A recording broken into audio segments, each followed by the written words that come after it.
Chapitre 55. Le règne de l'Esprit Saint. Lorsque le Très-Haut m'appela au sommet de sa montagne, je ne savais pas que je redescendrais de ce haut lieu avec la connaissance qui faisait rayonner mon visage. Dieu me parla face à face, comme il le fit avec Moïse. Et après qu'il m'eut initié à ces mystères, il me dicta la loi avec laquelle il gouvernerait la terre. Alors, tout devint obscur et silencieux autour de moi. Je ne voyais que ma main qui écrivait ces nouveaux préceptes et commandements. Seule sa gloire m'éclairait, et son doigt était mon doigt par lequel il s'exprimait. Puis, lorsque ce fut fini, mon esprit me revint, et j'apercevais à nouveau ce qui m'entourait. Assurément, mes adversaires prétendront que la façon dont Dieu m'a d'abord guidé dans l'exploration de son univers, pour se montrer à moi ensuite et me donner sa loi autour de laquelle je bâtirai le livre de vie, n'est qu'affabulation. Cependant, ce que je dis est entièrement véritable, rien n'est feint ni supposé. Et tout ce qui est écrit sur moi et sur les personnes qui m'accompagnent s'accomplit. C'est pourquoi ce livre n'est pas une rêverie, mais l'aspersion de l'eau vive qui vous ressuscite et vous anime d'un esprit nouveau, conforme à la réalité.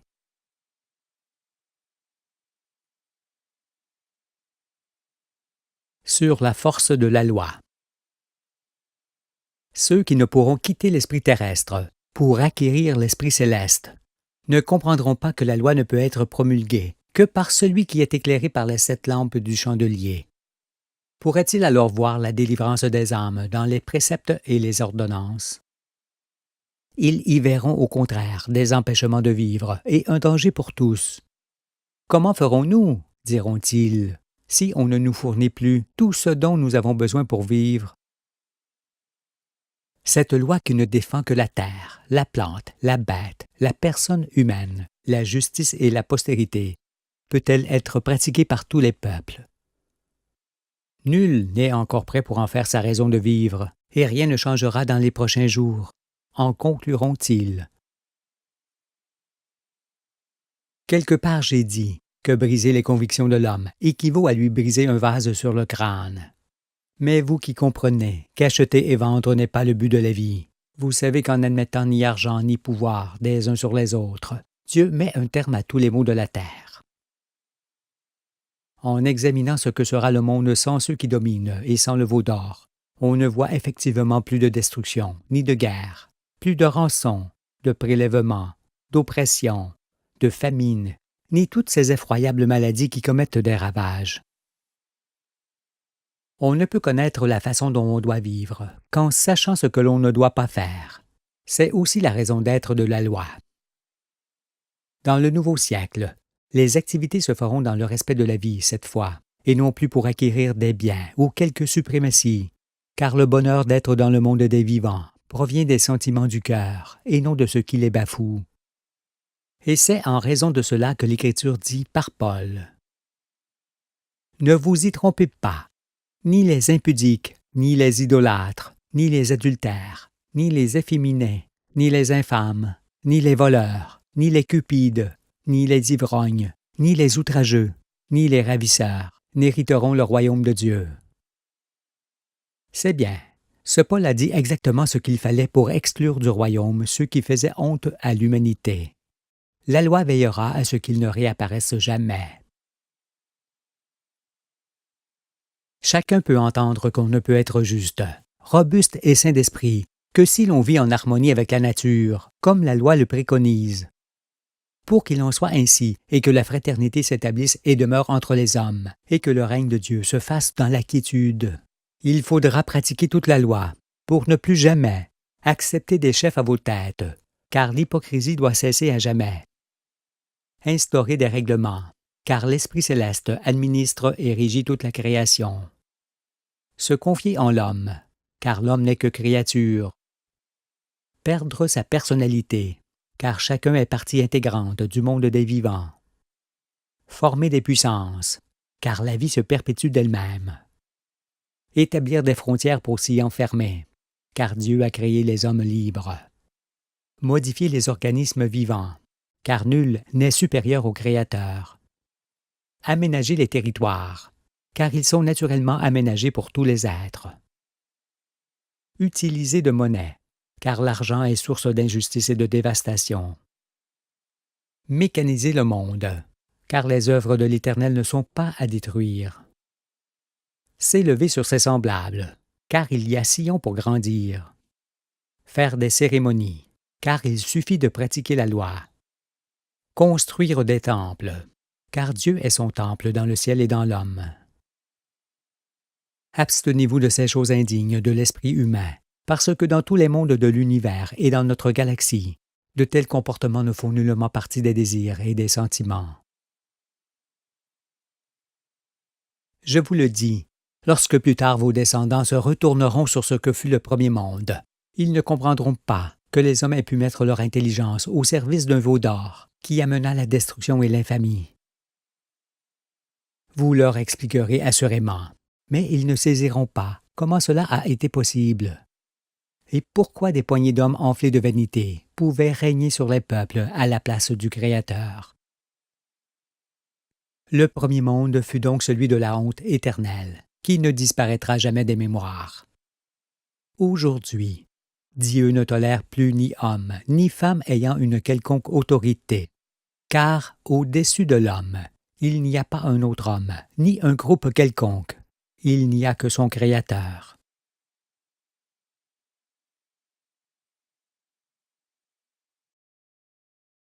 Sur le changement de comportement. Vous perdrez alors l'habitude d'être commandé par des hommes, d'autant qu'en leur donnant des pouvoirs, vous vous déchargez de toute responsabilité, en perdant ainsi votre dignité. Vous apprendrez à vivre et à considérer les choses autrement, beaucoup plus orientés sur les sentiments. Alors vous ferez la différence avec le monde passé, qui n'était attaché qu'au bien matériel et à l'apparence de ce qui n'est pas. Et puis, ne soyez pas constamment dans l'angoisse de l'inconnu, car vous ne changerez pas instantanément de mode de vie.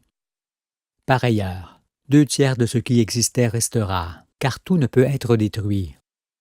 Vous aurez alors encore à la disposition beaucoup de choses qui vous permettront de changer progressivement de vie. Vous quitterez rapidement le monde corrompu, mais beaucoup moins vite vos habitudes.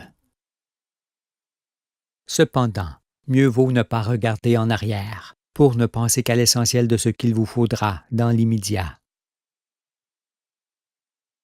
D'autres diront probablement que Dieu est mauvais, parce qu'il condamne avec sa loi ceux qui se comportent comme des bêtes. Et moi je leur dis que, si tel est leur propos, ils font une grande confusion, car ce sont de tels hommes qui se condamnent eux-mêmes par leurs actes. Faites donc attention à ne pas inverser le jugement, d'autant que la justice n'est pas la loi en soi, mais la justesse de son application. Cette loi n'est point pour vous les circoncis, qui la portez naturellement dans vos cœurs, mais pour ceux qui ne le sont pas. Parce que son but n'est pas de dissuader quiconque de commettre des méfaits, mais d'ôter le mal de la terre à tout jamais. Vous tous, écoutez-moi. Lorsqu'on sépare le blé de l'ivraie, on ne sème pas cette dernière tout autour du champ que l'on cultive pour en garder la semence. On la brûle pour s'en débarrasser. C'est à cela que vous devez comparer la peine de mort, car son but est de maintenir le mal enseveli, de rendre les saints responsables du monde et d'asseoir leur règne en tout pays.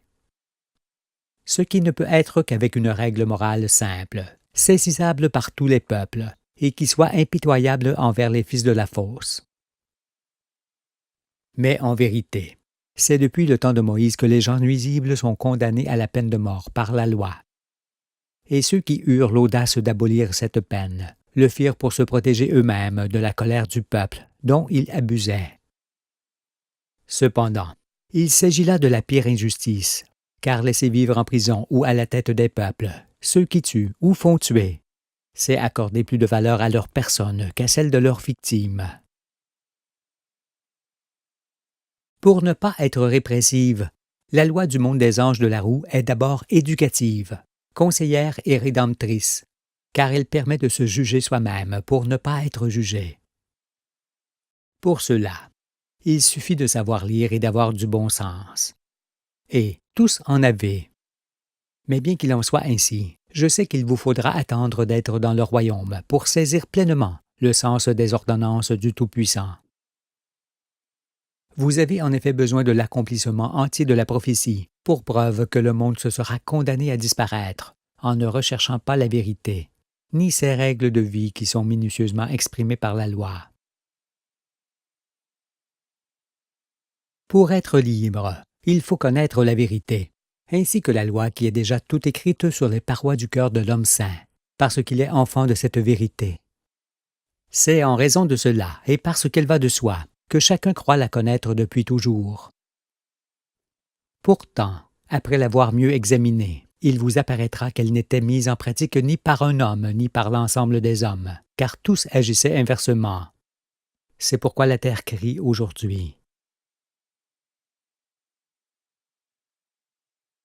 La loi du Saint-Esprit n'est pas une loi contraignante pour vous les justes. Vous empêche-t-elle de faire des œuvres, des jeux, des fêtes, d'aller et de venir? Est-elle mauvaise pour la terre, les plantes, les animaux et les paysages? Se dresse-t-elle contre la liberté des créatures, la justice, le partage, l'héritage, les bonnes mœurs, l'intégrité, les soins, la famille, la tribu, les peuples, le monde et la postérité? En quoi pourrait-elle vous affecter, puisqu'elle ne fait barrage qu'au mal? Peut-il exister une meilleure loi pour les peuples, alors qu'elle répond aux questions que vous vous posiez sur ce que l'on doit faire ou ne pas faire? En peu de mots, elle cerne tout, protège tout ce qui doit l'être, indique la voie et fixe les bornes. Elle dessine les contours et le centre de la cité du royaume. Elle en donne les mesures par ses commandements, qui en sont les fondements mêmes. C'est pourquoi les Écritures disent, dans l'Apocalypse, que lorsque le Fils de l'homme se lève, il pose son pied droit sur la mer et son pied gauche sur la terre, tel un géant céleste, tenant un petit livre ouvert dans sa main, ce livre, et jurant par celui qui vit au siècle des siècles, qu'il n'y a plus de temps, car le mystère de Dieu s'accomplit, comme il l'a annoncé à ses serviteurs, les prophètes. Ce jour-là, tout ce qui se dit et se pratique dans les nations attire les circoncis de cœur autour de lui, car, cette fois, ils savent qu'il est leur salut et qu'ils n'en ont point d'autre. Que l'on soit croyant ou pas, ce que dit le véritable prophète s'accomplit, car sa voix est la voix de l'Éternel. J'ai mesuré les effets de cette force qui s'exerce continuellement sur moi, et, je vous le dis, j'en parle en conséquence. En ce sens, sachez que, dans le Deutéronome, Dieu prévient ce qu'il advient du faux prophète. Il dit: « Le prophète qui aura l'audace de dire en mon nom une parole que je ne lui aurai point commandé de dire, ou qui parlera au nom d'autre Dieu, ce prophète-là sera puni de mort. » Craignant Dieu, je me garderai bien d'avoir l'audace de prononcer des paroles venant de moi. C'est pourquoi, mes enfants, croyez.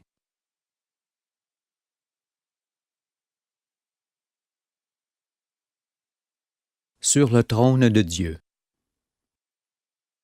Vous avez maintenant une vision claire de la nouvelle Jérusalem qui descend du ciel. Ces trois parties qui la composent et dont on a déjà longuement parlé sont l'esprit de la loi, la réunion des familles autour d'elle formant le corps de l'Église, et le milieu nourricier dans lequel elle tirera elle-même sa subsistance. Cette nouvelle Jérusalem est l'épouse de l'agneau, ainsi que le modèle de toutes les cités à venir de la terre. Il n'y entrera chez elle rien de souillé, ni personne qui se livre à l'abomination et au mensonge, dit l'Écriture.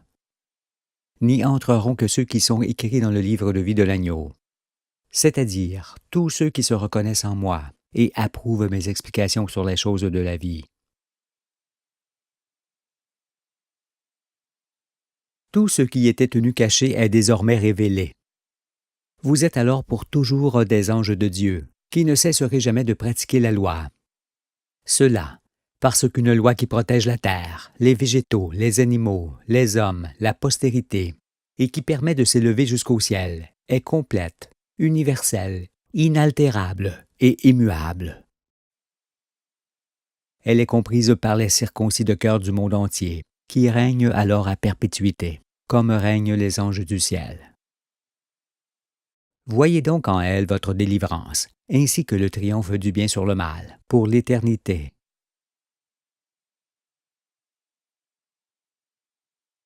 L'étude des œuvres de l'Éternel conduit à la connaissance et à la délivrance. Alors les hommes fraternisent, deviennent solidaires, et c'est toute l'activité de la cité qui s'en trouve facilitée. Les soins sont avant tout des attitudes préventives qui consistent à repousser tout danger de maladie. Ainsi, ce qui est nuisible est vaincu, même la mort. Il n'y a point de mouvement de foule, parce que chacun respecte la pensée d'autrui, et nul n'a l'audace de modifier la nature. C'est pourquoi, et à l'égal de ce qu'elle était aux origines, la terre redevenue belle ne sera plus appelée désolation, mais mon plaisir en elle, le délice de mon âme. Ce seront là vos expressions, parce que la science du Tout-Puissant, qui amène votre existence, deviendra également votre religion, l'air que vous respirerez et l'inspiration de vos projets. Il n'y a point d'autre religion que cette religion-là, parce qu'en permettant de s'identifier au Père et de se conformer aux éléments de l'existence, la science de Dieu repose l'âme et devient la source de toutes les joies. C'est pourquoi il en est fait du mensonge, de l'impudicité, du vol, du meurtre, de la destruction, de la corruption, de l'hypocrisie, de l'injustice et des pouvoirs qui provoquent le malheur et l'angoisse. Car tout cela est désormais repoussé de la ville par le feu de la loi. Plus d'autorité donnée à quelques-uns pour imposer leur volonté au peuple. Plus d'argent pour aliéner les gens et détruire les conditions naturelles de vie. Plus de trafic qui détruisent les espèces, et plus de dénaturation qu'opèrent les scientifiques. Plus de riches approvisseurs, plus d'armes ni de machines de guerre, et plus d'instruments qui jettent les êtres par-dessus bord. Fini les pratiques rituelles qui ferment les esprits des hommes du bord de la roue. Et il en est fait du bord de la roue, parce que le soleil et ses astres en sortent, et qu'avec vos esprits formés et éclairés, vous en sortez avec eux.